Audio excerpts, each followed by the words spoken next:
Hey there, everybody. I hope you are having a great moon day. Golly gosh, Big Mama just like went on a big trip and she just like flew out of the shop in no time flat.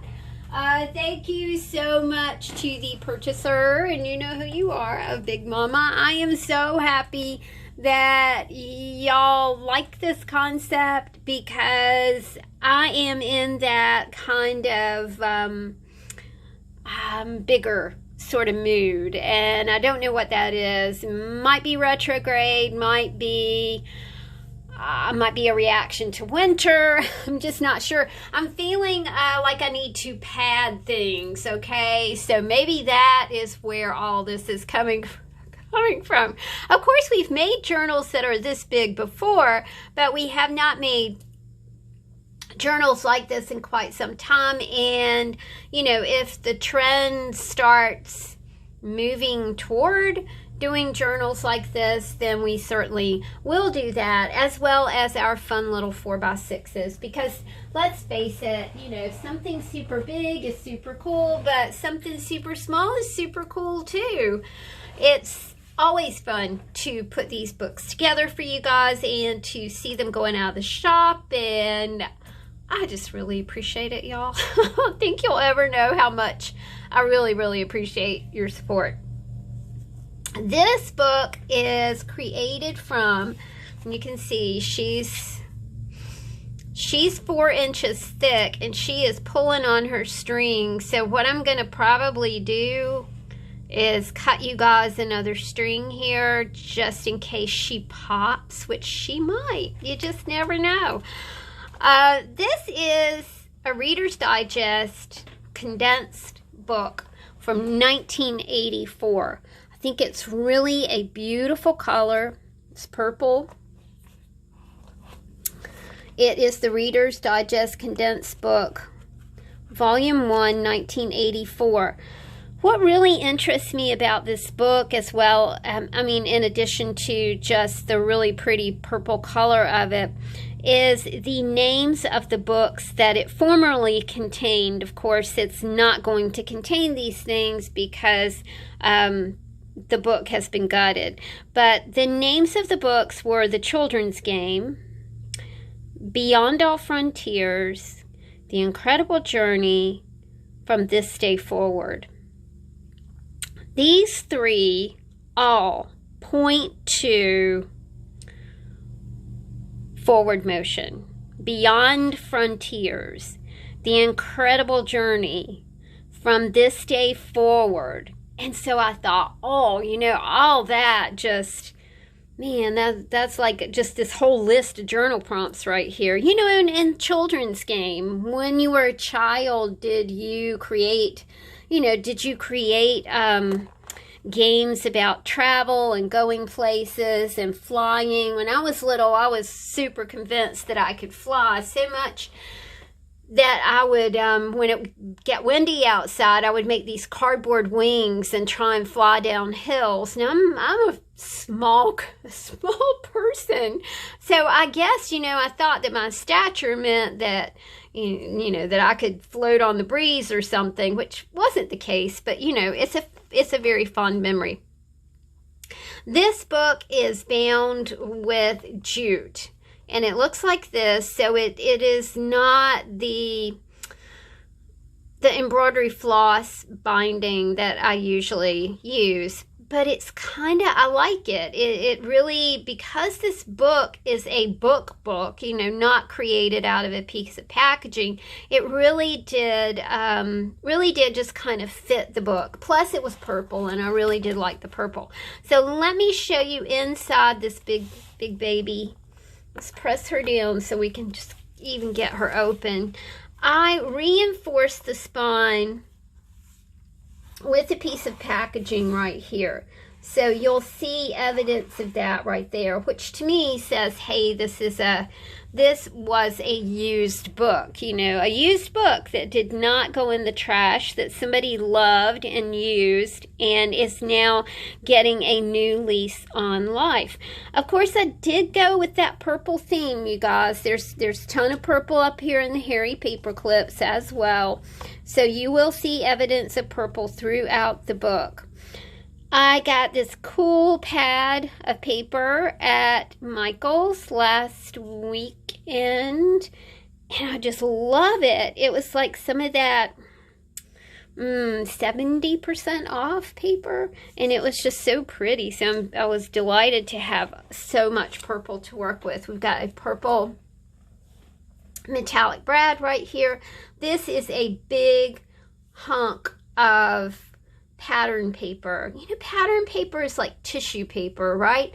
But this one has all kinds of words on it, and it's words in English, Italian, Netherlands, and I'm not sure what else it is on the back, but I just thought that was like this extra cool little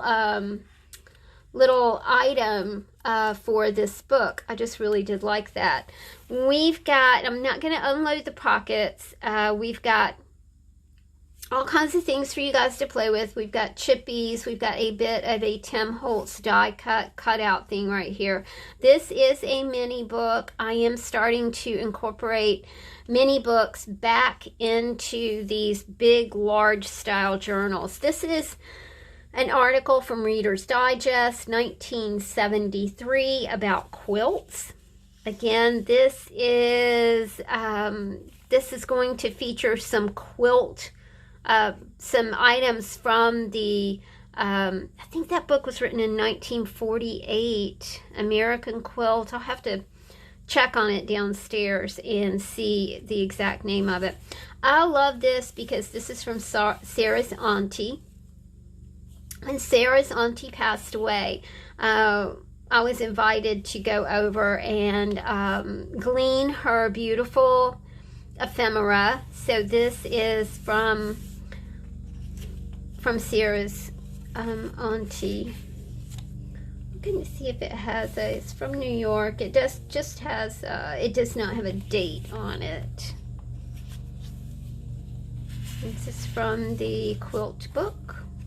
I love this. This is from Miss Ida's greeting cards, and you can see Elisa and Beth sign their little names to their Christmas card to their great grandma. I think that is so sweet. Have some sewing ephemera for you. Sheet music. I think this was 1992 right there. Copy dyed paper, and you guys know how I'm doing this. I'm putting just paper down on a shelf downstairs and sitting my morning coffee grounds, you know, that are in my filter on the paper. It's just working great. It kind of saves you from dunking things and baking things and stuff like that. It's a really nice way to make some coffee dyed paper. This is from Friar John Antweller. He is a pastor. And it is to Ida. Ida, so sorry I missed you. I was in Jefferson for Christmas and am playing hooky for something talk. So I could wish you a happy 90th birthday. I thought it was funny that the friar is playing hooky. He must not be going to church. I've got art trading coin blanks for you guys to play with here. This is it from a super cool children's book about how things work. This is how the pilot light works on a stove. My first gas stove, I did not understand that sucker. It's a wonder I haven't blown us up. It was just hard for me to, I mean, what is that? It's the simplest thing in the whole wide world. It's just those simple things that I find really hard. There's some stickers for you to play with here. This again is taken from, look at that, isn't that pretty? This is an explanation about natural dyes and artificial dyes in relation to quilting. Sarah's Auntie, Let's Sew, New York, New York.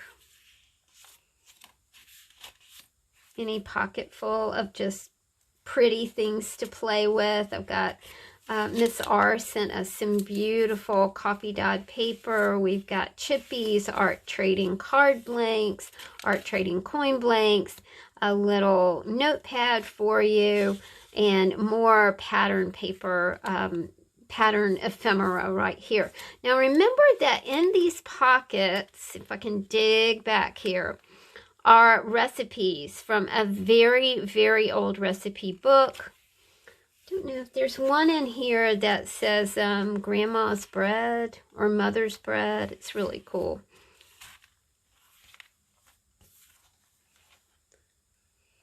"'Tis the season of seeds," and this is what that reminded me of. I read a video about how to divide my peony plants. And I'll be doing that hopefully next week, because last night it got down to 32 degrees and it was pretty darn cold. But I have to wait on the temperatures to drop in order to lift my plants, which is going to be an undertaking because they're big, but they need to be divided. I have a mini book right here for you. These are 10-page little books that you can just stick in your purse or stick in your pocket. They'd be great for, like, you know, it's November, so a lot of people are doing a gratitude practice or an appreciation practice. So something like this would be really sweet to just kind of stick in your pocket or stick in your purse. An art trading coin blank. Little playing card right here. ATCs. Tags.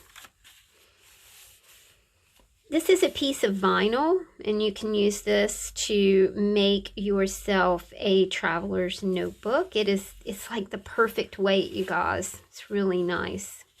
Kitty cats, because we always got to have some kitty cats here. A little note to Ida on her 90th birthday. A little bit of copy dyed paper. This was the Red Cross book from 1971. This is about summoning medical assistants, the why and how of first aid. Standard first aid theory and skills. This is a McCall's pattern envelope. I love these little girls. I think they're so cute. There's not a date on here, but it is the whole entire envelope. So you have a whole lot of things to play with here. Happy birthday, Grandma. I believe this is 1961. An article in, I believe it was Woman's Day, about quilting. Like I said, these are quilt heavy. I was given a book about quilting. Cannot remember the name of the book. But whoever gave it to me loved quilting. And they had articles and photographs and, you know, pictures that they had clipped. It was just such a absolute sweet book that I thought that it needed to give its love around. This is a vintage greeting card. It says, "For you on your birthday."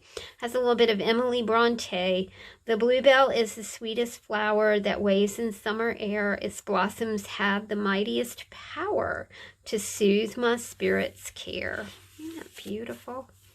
Again, the Ida greeting cards. Who would have ever, do you think Ida would have thought, well, I'm going to keep all these greeting cards and somebody will use them someday? Wouldn't she be surprised to know how we're using her greeting cards? This is a homemade greeting card from Kimberly to Grandma. It kind of folds out right there.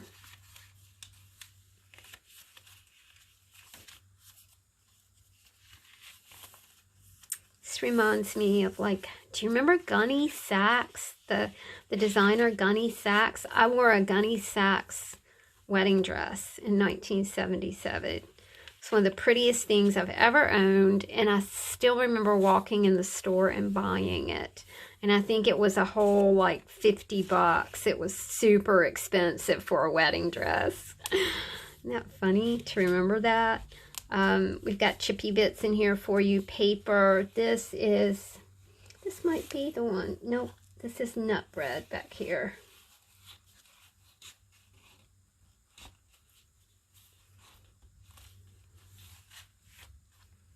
Art trading coin blanks.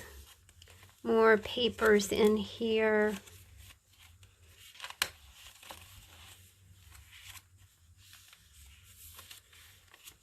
On the spot first aid. I love the black and white photographs.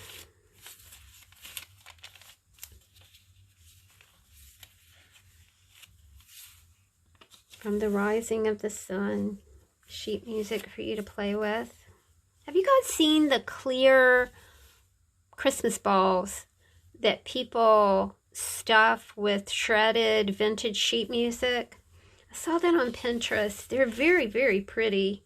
I don't know if I would have enough patience to stuff a glass Christmas ball, though. A little bit of acetate right here for you.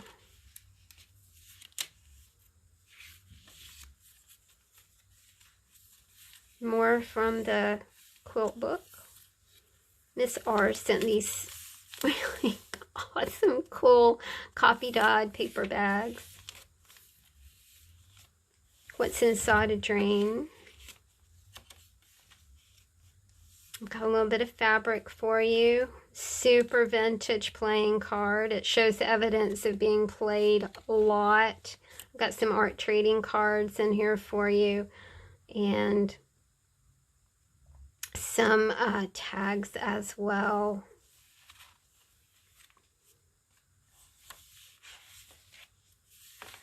I really do love this. This is a foam piece that I think Miss S sent this, and it's got bingo numbers on it. That was always fun. I don't know why I've always liked to play bingo. When I get to be an old lady, I'm going to really love it. I'm an old lady now. I don't play bingo, though. I had a neighbor who loved to play bingo. She was so sweet. That was like her thing, man. On Wednesday night, she went to play bingo. She was like my second mama. She was from the UK. She met her husband during World War II. It's one of my favorite images. It shows the chakras right here. And look at that purple against the purple of the book. It's just like they were made for each other.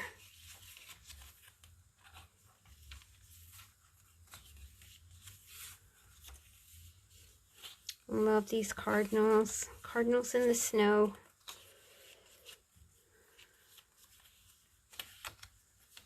An armadillo. Pattern instructions. Dressmaking instructions. And the last pocket is here, and it does have a napkin for you guys to play with, as well as other papers to fiddle around with. And this journal is $40. You are going to have to press on it to make it close. I will send an extra elastic or two because it, you know, with a food packaging box, you guys, it kind of gives, right? But this is book board and it's not going to give. I am really enjoying making bigger journals. So, you know, like I said, as long as we see support for this, then we'll just continue to make some big journals because I do have big images that I would love to share with you guys. Thanks so much for watching, and this will go in the Etsy shop a little later on today. Much thanks to y'all. See you soon. Bye.